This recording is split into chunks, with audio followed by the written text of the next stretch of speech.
Welcome to my channel, Sunshine Shoulders. I'm Calvin.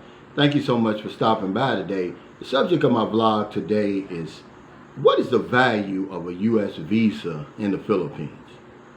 And is it priceless? But before I get started, let me welcome my new viewers and new subscribers. Thank you so much for your kindness, your generosity, and your support of my channel. It's truly been amazing. I'll never take that for granted. You know, a gentleman asked me about bringing his Filipino over to the States, how much it was going to cost. And what I did was I sent him a link to a video I did before. It was called Filipinos Aren't Cheap. And because I give you the 360, I was just telling, in that video I was talking about, you know, that it costs to bring them over, and you just can't bring them over. You have to have a certain amount of income and blah, blah, blah. So because I give you the 360, I want to kind of flip that around and look at it from a different way. So be patient with me. But this is very important. This is why my channel is like a support group. I think we need to talk about stuff like this. We always want to talk about the shiny stuff, man. But when it really gets down to it, when the dust settles, man, this is what really happens to us. Okay? So what is the value of a U.S. visa nowadays? I don't know, really. And nobody that I asked could give a straight answer. It seems like the closer you are to America, the more valuable it is.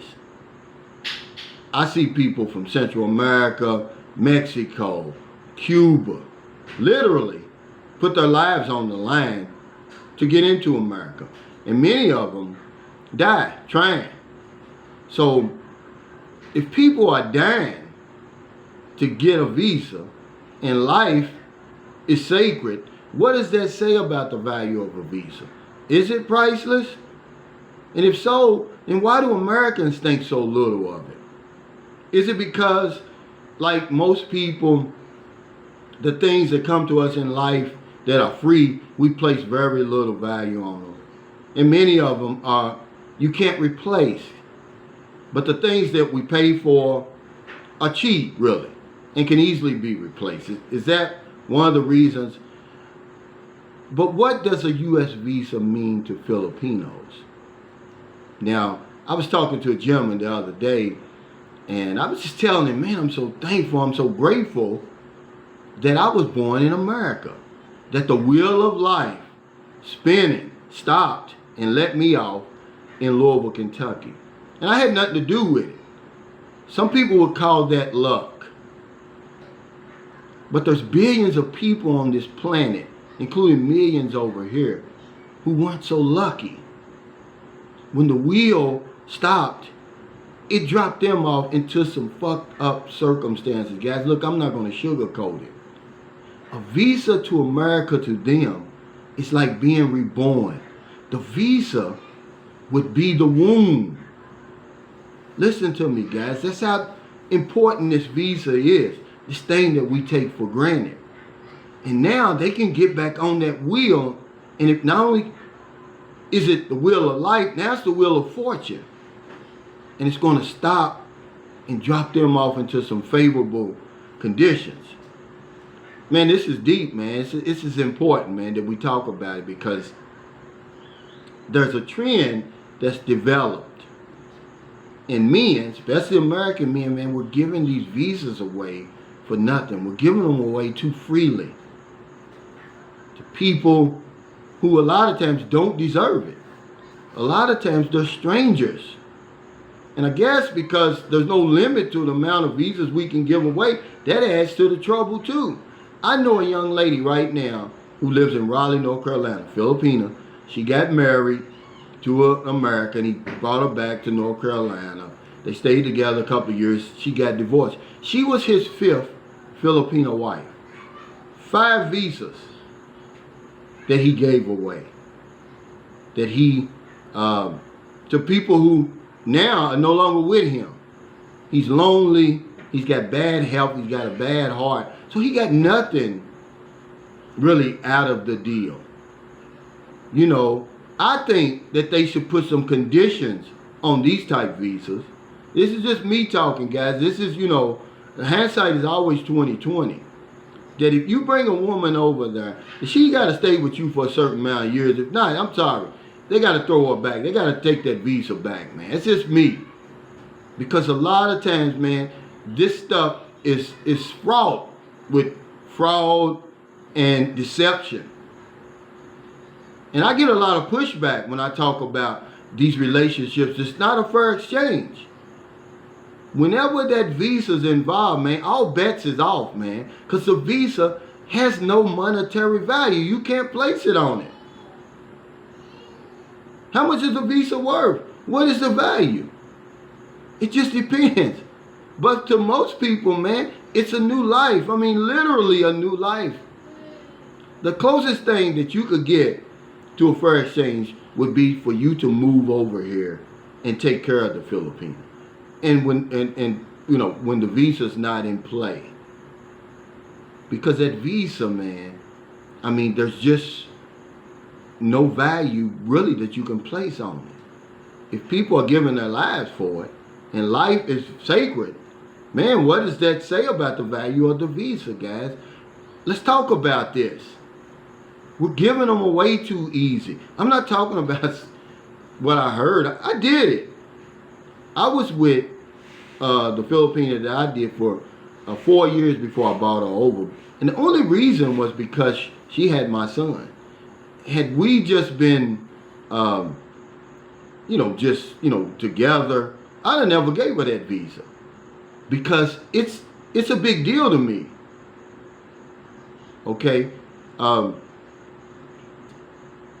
The only reason she got it was because of my son. But guess what? She's not holding up her end of the bargain. She's in America enjoying the fruits of that visa. And my son is over here in Zamboanga City, living in a squatters area. And by the way, she won't let me have him. He could live a good life with me. I raised my son. I miss him, man. And I'm not bitter, guys. I'm just telling you that a lot of times we need to rethink this visa. That's why when I did that video about online dating, and I tell you that we're online playing. These women over here, they're dead serious, man. It's more than just a fiance visa to them. It's more than just a K1 or IR1, CR1 or K3, man. They're literally being reborn. And do some of these women deserve it? Absolutely. Do some of the people deserve it? Absolutely.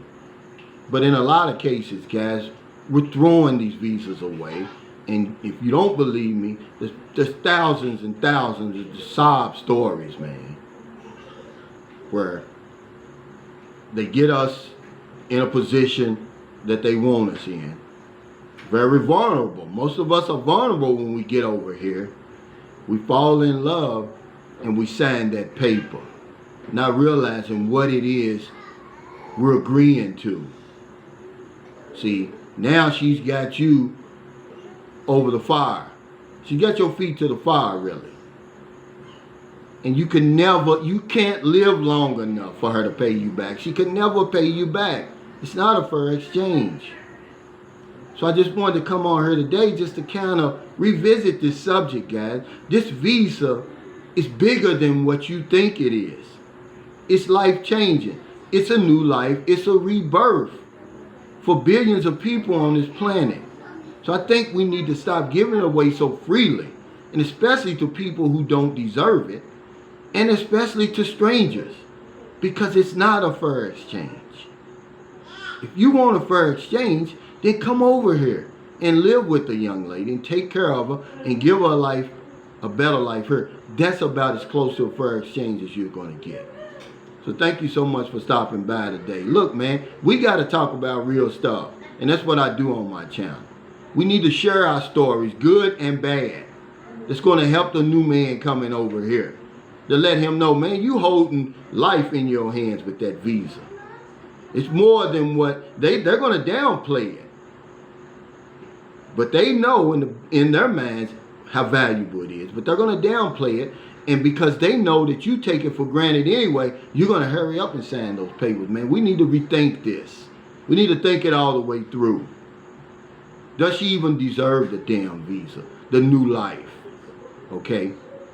So if you're in America, it's early because I had to do this video later on at night. My internet's cut off over there and the internet's not cut on over here. I'm working off data now, and my live stream tomorrow will be data.